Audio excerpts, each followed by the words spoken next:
sabihin. Alam niyo, masaya akong makasama kayo ngayong gabi. Alam niyo, naniniwala ako sa tadhana. Naniniwala ako na pag ibigay natin ang buhay natin sa Panginoon, siya ang huhulma sa ating paglalakbay para handa tayo sa misyon natin sa ating buhay. Ako po si Chia Atienza, ang bunsong anak ng dating buting Mayor Lito Atienza, direktora ng kababaihan ng Maynila. At ngayon, alam ko, nakatadhana na tumayo ako dito sa inyong harapan bilang Vice Alcalde ni Yorme Isko Moreno Tumagoso.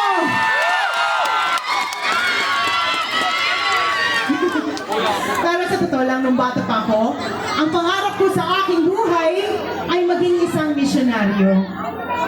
Kaya nung ang aking ama ay Vice Alcalde ng Maynila, ako po ay naging aktibo para magbalik ng pag-asa sa mga kabataan sa MYRC.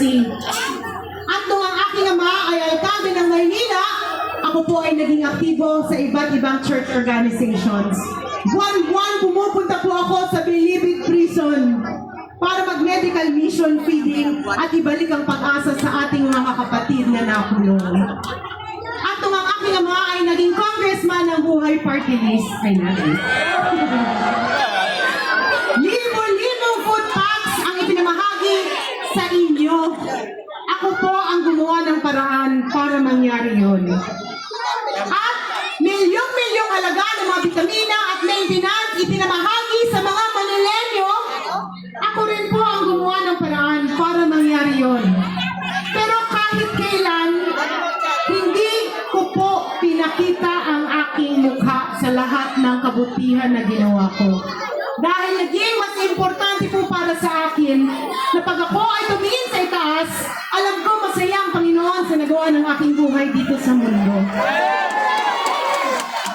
Ngunit nagbago ang aking perspektibo nung ako po ay naging isang broadcast journalist kagaya ng aking kapatid na si Kuya Kim. Kilala niyo po yun? O, tayo-tayo lang naman ha. Hindi ko kayo isusumbong. Sino ang mas pogi? Si Kuya Kim o si Ali? Parang ni isang tao walang nagsabing Kuya Kim. Pero huwag kayong mag-alala dahil sanay na sanay na siya. Ang sabi niya, nung nagbuhos daw ng kagwapuhan ng Panginoon sa aming pamilya, napunta daw kay Ali. Pero nagbuhos naman ng talino sa kanya daw. Pero, nung ako nga po ay naging isang broadcast journalist, kagaya ng aking kapatid na si Kuya Kim, for 7 years, inikot ko po ang ating bansa para kunin ang kwento ng ating mga kababayan na napag-iwanan sa laylayan ng lipunan. Doon ko po narinig ang hinaing ng mga sektor ng lipunan na para sa akin, kailangan mapansin ng gobyerno. At kahit ano pala ang isigaw natin lahat, kung ang gobyerno ay hindi marunong makinig sa tao, ika nga ni Yorme, langa pa rin pala tayong lahat. Alam nyo, sa aking programa, meron akong isang nakilala na isang tao na nagbago sa aking pagkatao. Ang pangalan po niya ay si Nanay Emelita. Si Nanay Emelita ay isang senior citizen, 85 years old na po siya. At kinuwento niya sa akin ang kanyang buhay at kinailangan kong kunin ang kwento niya para marinig ng gobyerno ang hinaing ng mga senior citizens dito sa bansa. Sinabi niya sa akin na malapit na raw siyang mamaalam at meron siyang isang malubhang sakit. Buong buhay niya, siya ay natulog lamang sa isang maliit na kariton na kung saan ang katabi niya gabi-gabi mga basura at daga. Hindi na natin kailangan lumayo minsan dahil sa paglilibot namin ni Yorme dito sa Tondo, marami pong Nanay Emelita. At para sa akin, inisip ko na kung merong gobyernong gumagana at may tunay na malasakit, dapat walang Nanay Emelita na dumadaan dito sa lungsod ng Maynila. Kaya't narito po ako ngayon, tumatayo para sa aking mga lolo at lola at sa lahat ng mga Manilenyo na dapat pag kayo pumupunta sa Aurora Health Center, dapat siksik, liglig ang gamot, vitamina, maintenance, at pag kayo'y nagpapatingin, dapat hindi kayo sinusungitan ng kahit na sino man doon. Pero huwag natin sisingin ang mga barangay health workers, ha? Kasi lahat sila tumutulong lang sa atin. Pero naniniwala ko na kung ang gobyerno nakalalay sa mga health centers at mga ospital, dapat pag kayo nagpapatingin doon, dapat humahaba ang inyong mga buhay.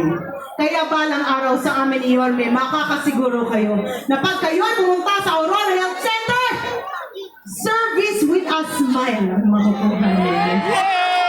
At siksik, liglig, gamot, vitamina, maintenance, at pagdating nyo doon, hahaba na ang inyong mga buhay. Ako rin po ay tumatayo para sa ating mga kapatid na may kapansanan.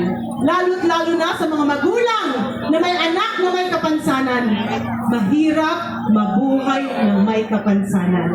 At isang realidad, marami sa mga kabataan dito sa Maynila na may kapansanan, tumatanda hindi man lang nila nalalaman kung ano ang kapansanan nila. Kaya balang araw, dito sa amin ni Yorme, makakasiguro kayo na sensitibo ang gobyerno sa ating mga kababayan na may kapansanan at may kasama na kayong mabuhay ng maayos dito sa Maynila.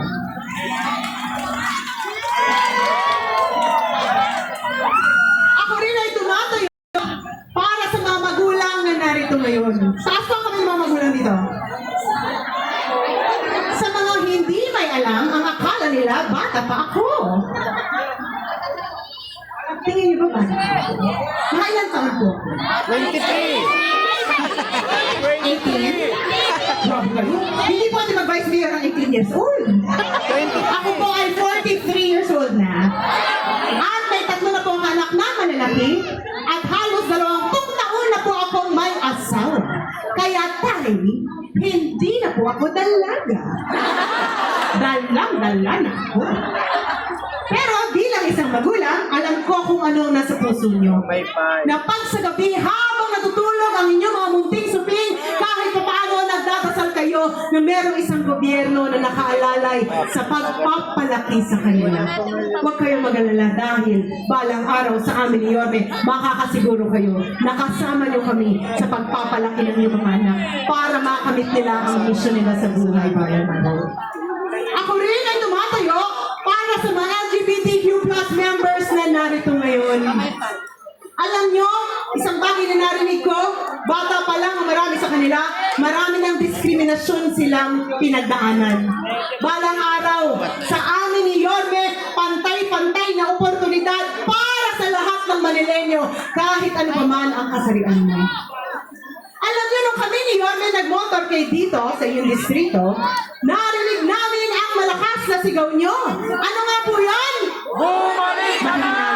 Parang ito rin ko na kung tenga ko eh. Ano yung totoong sigaw na? Bumalik ka na! Huwag kayong mag-alala! Dahil babalik na si Yorme Isko Moreno Tumagoso!